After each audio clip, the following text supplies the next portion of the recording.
احسان کے 3 درجے ہیں۔ پہلا درجہ احسان کا جو انتہائی ادنا، معمولی اور جس کا ادا کرنا لازمی ہے، وہ ہے کسی موصی پر احسان کرنا۔ کوئی آپ پر احسان کرے، آپ بدلے میں اس پہ احسان کریں، یہ احسان کا سب سے ادنا درجہ ہے۔ یہ تو وہ حق واجب ہے کہ اگر آپ اس حق کو ادا نہیں کریں گے تو آپ لعین کہلائیں گے، کمینے کہلائیں گے۔ یہ احسان کا ادنا درجہ ہے۔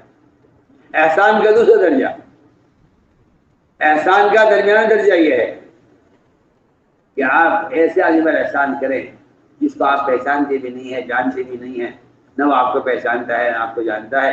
آپ ایسے اجنبی آدمی پر احسان کریں جن کی آپ کی کوئی جان پہچان نہیں ہے، آپ انہیں احسان کریں۔ یہ احسان کا درمیانہ درجہ ہے۔ میں احسان کا اعلیٰ درجہ کیا ہے کہ احسان کا اعلیٰ درجہ یہ ہے کہ آپ ستانے والوں پر احسان کریں۔ یہ احسان کا اعلیٰ درجہ ہے۔ احسان کا اعلیٰ درجہ یہ ہے کہ آپ ستانے والوں پر احسان کریں۔ حضور اکرم صلی اللہ علیہ وسلم احسان کے اس اعلیٰ درجے پر تھے کہ آپ صلی اللہ علیہ وسلم نے ستانے والوں پر احسان کیا ہے۔ حضرت ابن سانہ نے اس احسان پر فوراً کلمہ پڑھا، اور یہ کہا عمر گواہ رہنا، عمر گواہ رہنا، میں اسلام قبول کرتا ہوں۔ میں تم کون ہو؟ نے کہا میں زید بن سانہ ہوں۔ حضرت عمر کو نام سے جانتے تھے، شکل سے نہیں پہچانتے تھے۔ حضرت فرمایا کہ تم نے عالم ہوتے ہوئے محمد صلی اللہ علیہ وسلم کے ساتھ یہ جہالت کا اور یہ زیادتی کا عمل کیوں کیا؟ میں نے کہا عمر بات یہ ہے کہ آپ کو دیکھ کر میں سمجھ گیا تھا کہ آپ نبی ہو سکتے ہیں۔ ہماری کتابوں میں آپ کے صبر کی صفت لکھی ہوئی ہے، میں نے اس کو جانچنے کے لیے، اپنے اطمینان کے لیے یہ کام کیا ہے، اور میں سمجھ گیا ہوں کہ یہ محمد صلی اللہ علیہ وسلم یہی نبی ہو سکتے ہیں، اس لیے کہ ان کے اندر صبر و تحمل ہے۔ تو میں نے عرض کیا کہ یہ داعی کی وہ صفت ہے، یہ داعی کی وہ صفت ہے جس کو کافر آزما کر دیکھتا ہے کہ یہ نبی ہے یا نہیں۔ تو میرے دوستوں، یہ ہے کہ صبر اس راستے میں چلنے کا اصل ایندھن ہی صبر ہے۔ اس راستے میں چلنے کا اصل ایندھن صبر ہے۔ لوگ شکایت کرتے ہیں، اچھے لوگ کہتے ہیں ہم کب تک صبر کریں؟ ہاں، لوگ سوال کرتے ہیں خطوط میں بھی کہ ہم صبر کب تک کریں؟ ابو ذر غفاری رضی اللہ تعالیٰ عنہ پسینے لیتے ہوئے آپ صلی اللہ علیہ وسلم نے ان کو اٹھا کر پوچھا کہ ابو ذر پسینے کیوں سو رہے ہو؟ عرض کیا کہ میرا تو کوئی گھر ہے نہیں، نہ میں نے کوئی گھر بنایا ہے، پسینے میں رہتا ہوں۔ میں ابو ذر یہ بتلاؤ، جب مدینے کے عمرا تمہیں مدینے سے نکالیں گے تم کیا کرو گے؟ عرض کیا تھا میں تو اطاعت کروں گا، اس لیے کہ ایک ایک فرد کا ایسا اطاعت کا مزاج بنایا گیا تھا۔ عرض کیا میں اطاعت کروں گا۔ فرمایا کہ کیا کرو گے؟ کہ میں ملک شام چلا جاؤں گا، مدینہ چھوڑ دوں گا۔ فرمایا اے ابو ذر، جب ملک شام والے تمہیں دوبارہ نکالیں گے پھر کیا کرو گے؟ عرض کیا کہ میں ملک شام چھوڑ کر مدینہ آ جاؤں گا، پھر یہاں رہوں گا۔ میں اے ابو ذر، مدینے والے تمہیں پھر ستائیں گے پھر کیا کرو گے؟ کہنے لگے میں اب کب تک صبر کروں گا؟ اب تو پھر میں، اگر انہوں نے میرے ساتھ پھر ایسا کیا تیسری مرتبہ تو بس پھر میرا صبر کا پیمانہ تو لبریز ہو جائے گا، پھر میں ان عمرا کا مقابلہ کروں۔ آپ نے فرمایا کہ ابو ذر برداشت کرتے رہنا، جہاں تمہیں یہ تقاضے پر بھیجیں تم دین کے تقاضوں پر، ان کے حکم پر پھرتے رہنا، اور جہاں تمہیں ساتھ لے کر جائیں تم وہاں ان کے ساتھ چلتے رہنا، اور تم اسی حالت پر رہنا یہاں تک کہ تمہاری ملاقات حوض کوثر پر ہو۔ آپ سوچیے، آپ کہ آپ صلی اللہ علیہ وسلم نے صبر کی جو مدت بتلائی ہے، صبر کی مدت آخرت بتلائی ہے کہ صبر کا میدان وہ اتنا وسیع ہے کہ آپ نے فرمایا کہ میری تمہاری ملاقات وہ حوض کوثر پر ہوگی. یعنی صبر کا ایسا عادی بنایا، صبر کا ایسا عادی بنایا اور اطاعت کا ایسا مزاج بنایا. اس لیے کہ صحابہ کرام فرماتے ہیں کہ ہم نے ساری جو خیریں پائی ہیں وہ ساری خیریں ناگواریوں میں پائی. ساری خیریں ناگواریوں میں پائی ہیں ہم نے. جی ہاں، وجدنا خیر خیر بالکل کہ ہمیں ساری خیر ناگواری میں ملی ہے. کیونکہ اطاعت کی دنیا میں اگر ناگواری پیش نہ آئے تو اطاعت کوئی چیز نہیں. اطاعت کوئی چیز نہیں ہے. اگر اطاعت کی دنیا میں ناگواری پیش نہ آئے اطاعت کے راستے میں تو وہ اطاعت کا راستہ نہیں ہے، خواہش کا راستہ ہے. اطاعت کا راستہ ہے، ناگواری کا راستہ ہے. اطاعت کا راستہ ہے، ناگواریوں کا راستہ ہے. عمر رضی اللہ تعالیٰ عنہ اپنے ساتھیوں کو ٹٹولتے رہتے تھے. اطاعت میں ساتھیوں کو ٹٹولتے رہتے تھے. اس کے بعد مرتبہ ناگوار بات پیش آتی ہے. ناگوار بات پیش آتی ہے.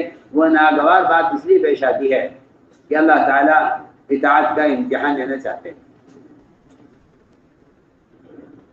واقعہ میں عرض کرتا ہوں جس سے معلوم ہوگا کہ صحابہ کرام ناگواریوں میں اور طبیعت کے خلاف پیش آنے والی چیزوں میں کس طرح کامیاب ہو جائے گا. عمر رضی اللہ تعالیٰ عنہ نے اپنے دور امارت میں حضرت خالد کو امارت سے معزول کیا. خالد کو معزول کیا امارت سے. بہت مزے کا قصہ ہے، دھیان میں سننا.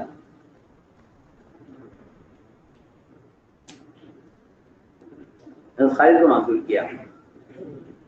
اس زمانے میں لوگوں میں امارت کا اور منصب کا شوق نہیں تھا، بلکہ خوف تھا.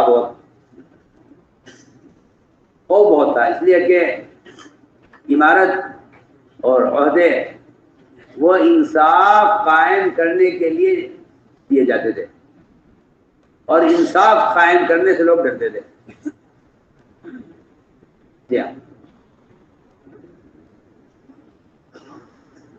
کیونکہ زمانے میں عہدے اور منصب وہ اپنی خواہش کے لیے نہیں ہوتے تھے، بلکہ وہ قوم کے درمیان انصاف کرنے اور عدل قائم کرنے کے لیے ہوتے.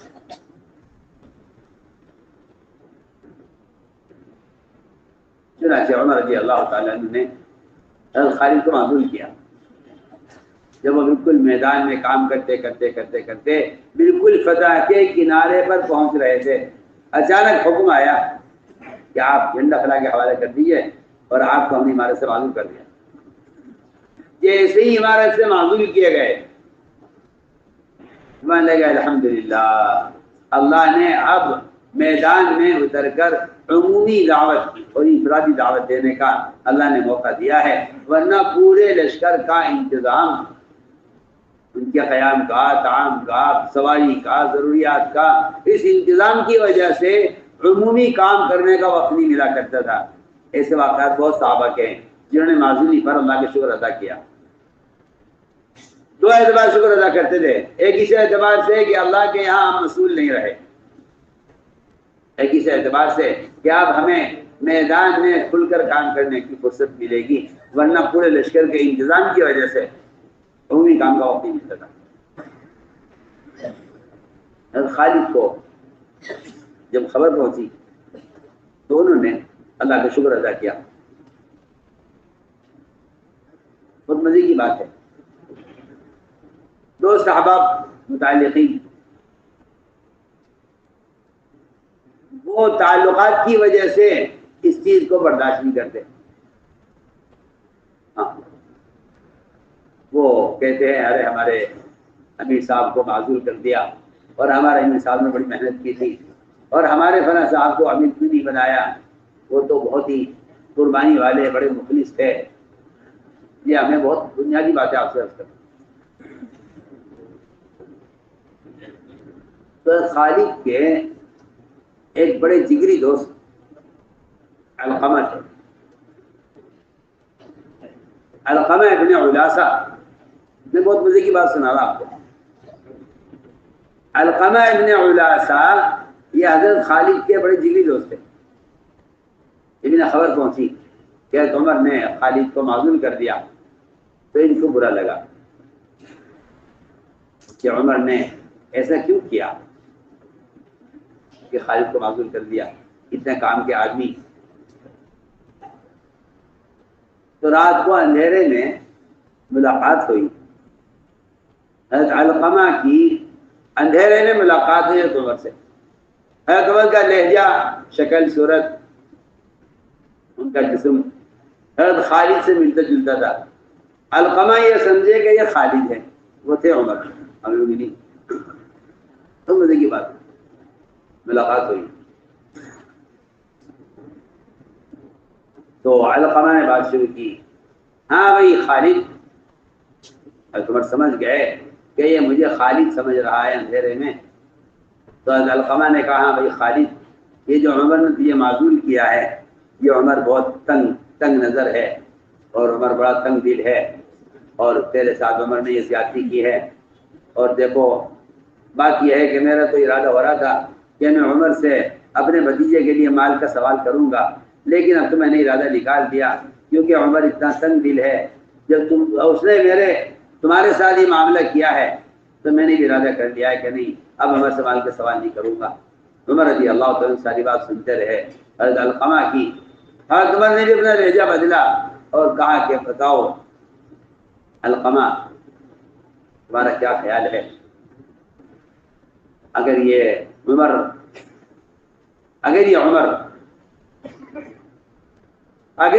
اپنے کام کرنے والوں کا حق نہ ادا کرے، اور یہ عمر کام کرنے والوں کو معزول کرے، اور یہ عمر اگر زیادتی کرے، اور یہ عمر اگر یہ عمر ہمارا حق نہ ادا کرے،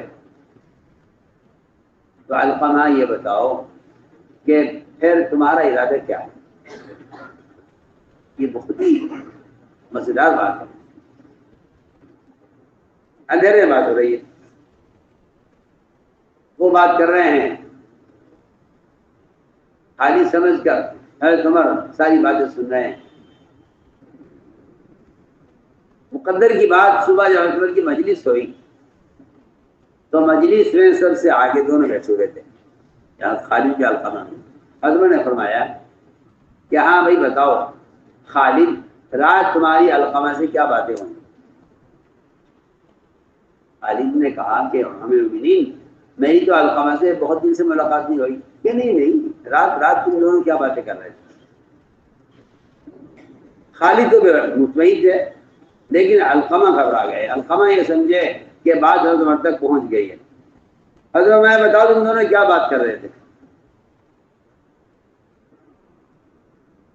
تم دونوں کیا بات کر رہے تھے؟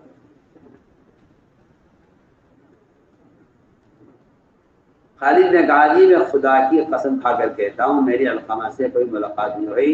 حضرت عمر تو اپنی بات کہہ رہے تھے، ادھر علقمہ نے خالد سے کہا، خالد قسم مت کھاؤ، جھوٹ نہ بولو، رات میں اور تم ساتھ تھے، ملاقات کی تمہاری رات ہوئی تھی، تم جھوٹ کیوں بول رہے ہو؟ خالد کہہ رہے ہیں نہیں میری آپ سے کوئی ملاقات نہیں ہوئی۔ علقمہ کہہ رہے خالد جھوٹ نہ بولو، رات میں اور تم ساتھ تھے۔ حضرت عمر نے فیصلہ کیا، حضرت عمر نے فرمایا کہ ہاں تم بھی سچ بول رہے ہو، رات علقمہ تمہارے ساتھ عمر تھا، خالد نہیں تھا۔ فرمایا عمر رضی اللہ تعالیٰ عنہ نے، یہ ساری باتیں تو ایک طرف،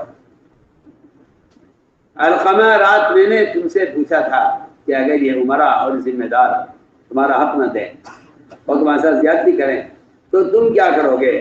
تو علقمہ نے یہ کہا تھا کہ خالد، یہ امیر ہمارے ساتھ کچھ بھی کریں مگر ہمیں ہر حال میں ان کی بات ماننی ہے۔ اور تم نے فرمایا کہ مجھے ساری دنیا پر حکومت کرنے سے